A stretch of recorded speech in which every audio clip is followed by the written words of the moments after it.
नमस्कार, सबकी खबर.com YouTube channel पर आपका स्वागत है। मैं हूं शिशिर।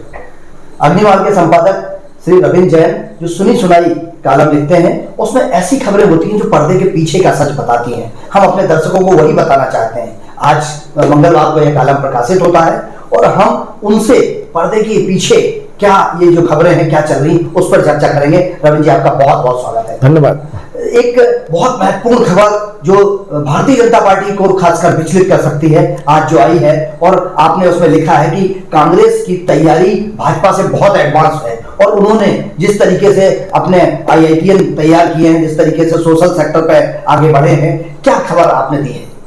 देखिए शिशिर जी, बहुत बहुत धन्यवाद आपका। और जो मेरी खबर है, सुनी सुनाई जो मेरा कॉलम है, मैंने नाम बेशक सुनी सुनाई रखा है, लेकिन इसमें कई ऐसे रहस्य होते हैं जो मध्य प्रदेश में घटित होते हैं। हम कोशिश करते हैं उसमें से खबर निकाल कर लाएं और अपने दर्शकों को बताएं, अपने पाठकों को बताएं। ये जो खबर आपने जिसकी चर्चा की है, दरअसल मामला ये है कि IT की तैयारी, ये IITN नहीं है, IT इंफॉर्मेशन टेक्नोलॉजी जो है ना, वो अब चुनाव में बहुत महत्वपूर्ण भूमिका निभाएगी। आप देखेंगे सोशल मीडिया के अलग अलग प्लेटफॉर्म पर उस पर जो खबरें होती हैं उसके माध्यम से जनता का माइंड मेकअप किया जाता है। अब वो चुनाव नहीं रह गया कि हम जिंदाबाद नारेबाज लगाएं या हम केवल जनसभा के माध्यम से लें। अब जो युवा पीढ़ी है वो मोबाइल से चिपकी हुई युवा पीढ़ी है और मोबाइल के माध्यम से जो खबरें आ रही हैं उससे वो अपनी मानसिकता बना रही है। तो ये जो सोशल मीडिया प्लेटफॉर्म है, इस पर तैयारी के मामले में हमको यह सूचना है कि भारतीय जनता पार्टी की तैयारी से कई गुना कांग्रेस आगे निकल गई है। हमें जो खबर लगी है कि लगभग 500 ऐसे IT एक्सपर्ट्स हैं जो कांग्रेस ने भर्ती कर लिए हैं, जिसमें से 300 लोग भोपाल के अलग अलग स्थानों पर काम कर रहे हैं और 200 लोग दिल्ली में काम कर रहे हैं। ये लोग अलग अलग प्लेटफॉर्म पर कांग्रेस का पक्ष रखना प्लस किस तरह से माहौल को बदला जाए इसके एक्सपर्ट हैं और ये वहां अपना होमवर्क अभी से शुरू कर दिया है। जैसे जैसे चुनाव नजदीक आएगा ये लोगों की मानसिकता बनाने का काम करेंगे और अभी कर भी रहे हैं। जैसी इसकी सूचना बीजेपी को लगी कि ये इतने सारे कमलनाथ जी ने रखे, और बड़ी मजेदार बात यह है शिशिर जी कि कमलनाथ जी के अलावा मध्य प्रदेश के किसी भाजपा नेता को यह नहीं पता है कि कांग्रेस के अंदर लगभग 500 एक्सपर्ट काम कर रहे हैं, जिसमें 200 एक्सपर्ट दिल्ली में काम कर रहे हैं। तो जैसे ही इस बात की सूचना इंटेलिजेंस के जरिए या किसी अन्य माध्यम से बीजेपी को लगी तो बीजेपी में एकदम हड़कंप सा मचा। बीजेपी के तमाम नेताओं की बैठक हुई है और उन्होंने भी अब एक्सपर्ट की भर्ती शुरू कर दी है। ये बात दूसरी है कि बहुत सारे एक्सपर्ट्स जो कि अब कांग्रेस में पहुंच गए हैं तो बीजेपी को मिलने में थोड़ी कठिनाई है, लेकिन भारतीय जनता पार्टी ने अब भर्ती शुरू की है। अब देखते हैं कि वो कोई बाहर की कंपनी लेके आएगी या लोकल लोगों को भर्ती करेगी, वो अपना हेड ऑफिस इस मामले में दिल्ली बनाएगी, भोपाल में कितने लोगों को रखेगी। पर इतना तय है कि जो पर्दे के पीछे तैयारी है वो कांग्रेस की भारतीय जनता पार्टी से हमें बहुत आगे दिखाई दी है। बिल्कुल। और 2023 का चुनाव मुझे लगता है जैसा आपने कहा IT के जरिए ही बहुत तेजी से लड़ा जाएगा।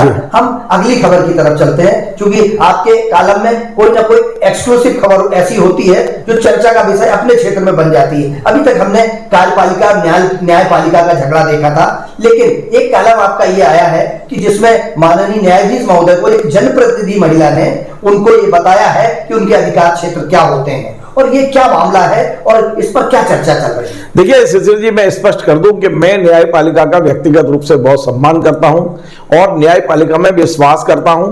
मैं न्यायाधीशों का भी सम्मान करता हूं, लेकिन न्यायाधीश भी इंसान हैं, उनसे भी गलती हो सकती है।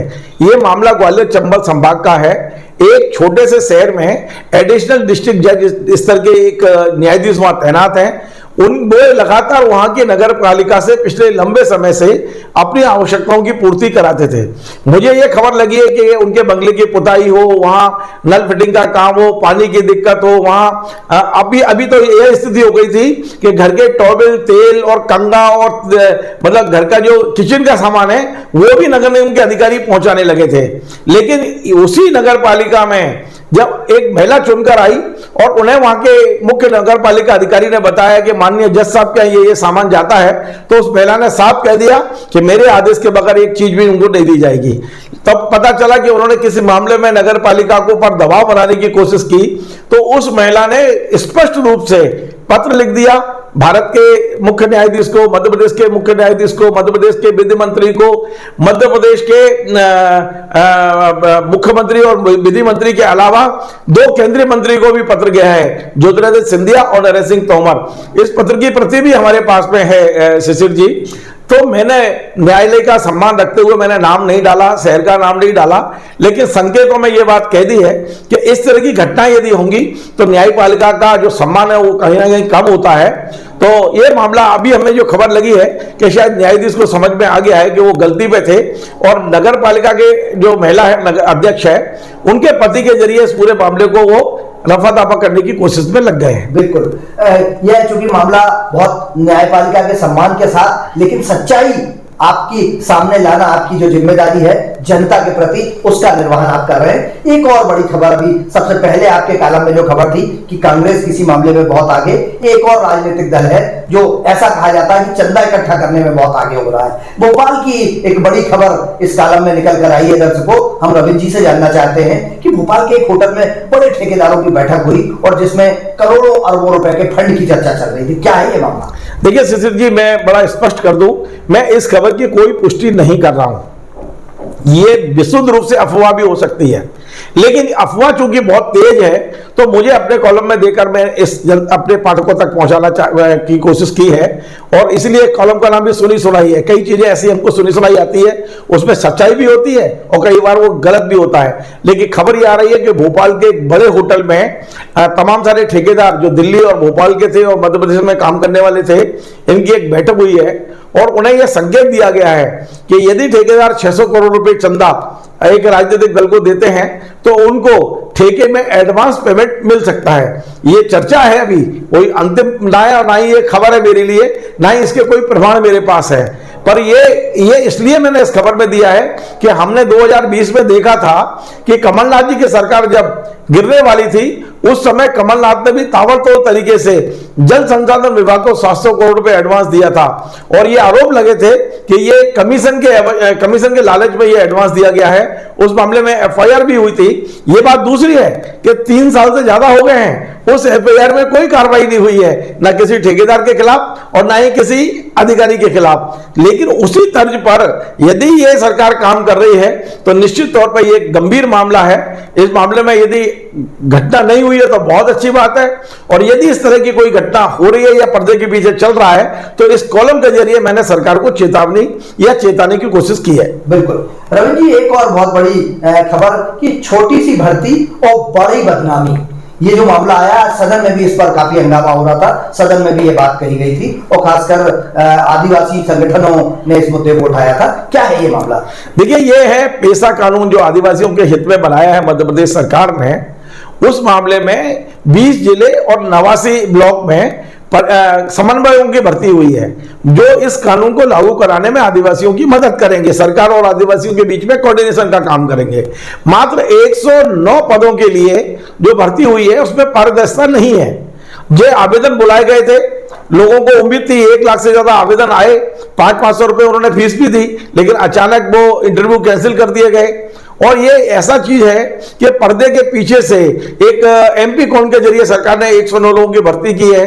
अब आदिवासी संगठन क्या कर रहा है तो जो 109 लोग भर्ती किए गए हैं, 109 लोग, उनके फोटो जारी कर रहा है और उनका यह बता रहा है कि उनका भाजपा से क्या संबंध है, वो भाजपा के किस पद पर हैं, वो संघ में क्या संबंध है, संघ के मतलब आदिवासी संगठन ये बताने की कोशिश कर रहा है कि जो भर्तियां 109 लोगों की हुई हैं वो राष्ट्रीय स्वयंसेवक संघ और भाजपा के पदाधिकारी दायित्ववान कार्यकर्ता हैं।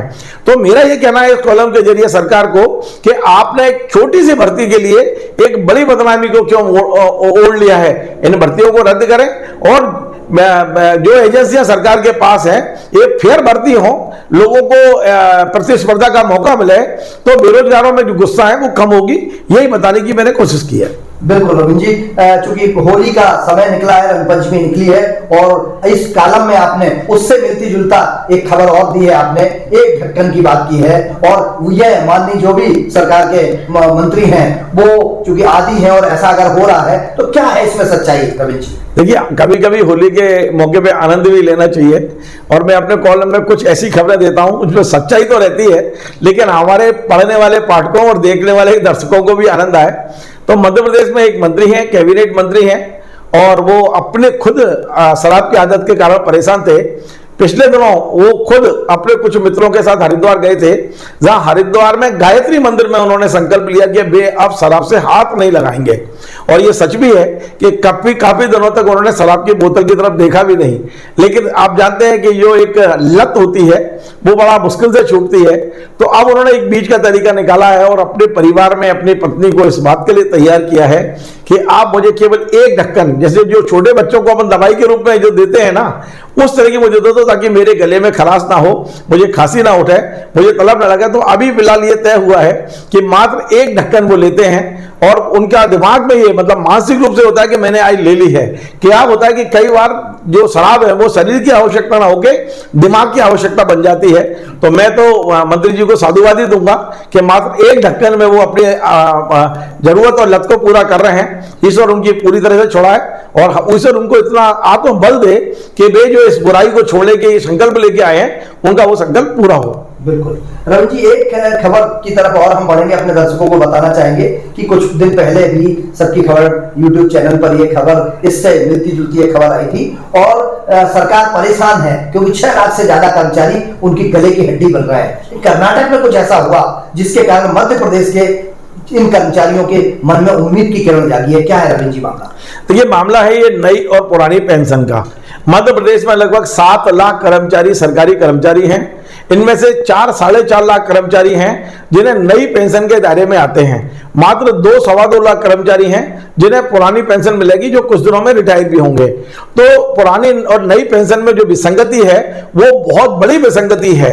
यानी कि पुरानी पेंशन में आपके अंतिम रिटायरमेंट का जो आपकी वेतनमान है उसका आधा आपको पेंशन के रूप में मिलता है, और आपके पूरे सर्विस कार्ड में पेंशन के लिए कुछ कटौती नहीं होती है।